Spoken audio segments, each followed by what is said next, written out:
So let's solve this exercise together. The task for this one is white to move and can white get a draw. Okay, so let's analyze the position at first. So we have a white pawn at c6, and then we have two steps to get promoted. But on the other hand, the black king is very close to our pawn. It's in a square, so which means the black king is able to catch up with our pawn. But on the other hand, so black has a pawn at h5, and it looks a bit like troublesome that our king is far behind the h5 pawn. So how can we get a draw? And our king is also like looks far away, at least at the other side of the board,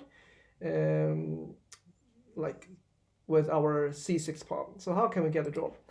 I will start challenge with the smart bot, as I usually do. So white to move. So if I play c6, and I'm pretty sure the black king will take my pawn, and if I move my king, I cannot catch up with the black pawn. So that's a problem. How can we solve that? So this puzzle is super famous for its showcase how we should balance attack and defense in pawn's endings. So I can show you. So the best move for white is playing king g7, and it's quite interesting.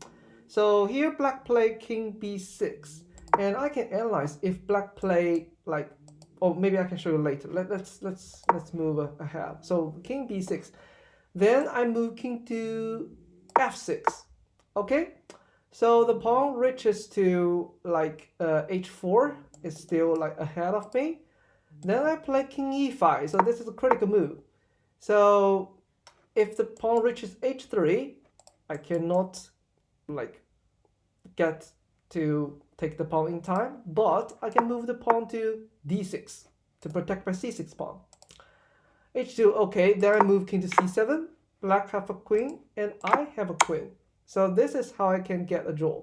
And I move king to, yeah, I'm pretty sure we can get a draw. Yeah, like this one, draw by repetition.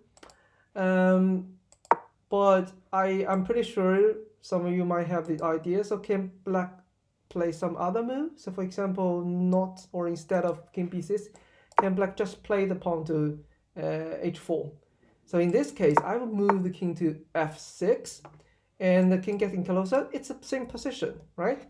So if black doesn't move the king to b6, so I can draw the marks to show you. So if the pawn reaches to h3, I can keep pushing the king to e6 because it's impossible for me to catch up with the pawn. So I will move the king to e6, and if the pawn goes to h2, just one step before promotion, I can play c7. And if black get a queen, I can get a queen as well at the same time. And that's a check. That's super important. If that's not a check, the black queen can go back to h3. And that's very unfortunately, that's a skewer. So let me show you the moves on the board. So I can play quickly. For example, h2, c7, yeah, and I have a queen, and that's a check.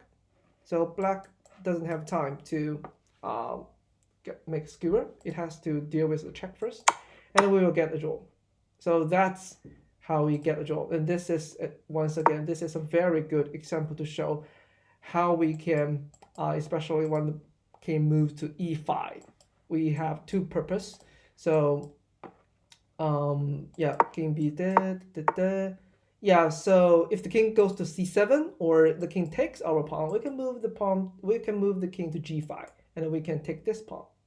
Okay, so if h4, I play king e5 as I said earlier, and if the king takes our pawn, we can go like, we can play like from this very interesting pass, this zigzag, we can take the pawn.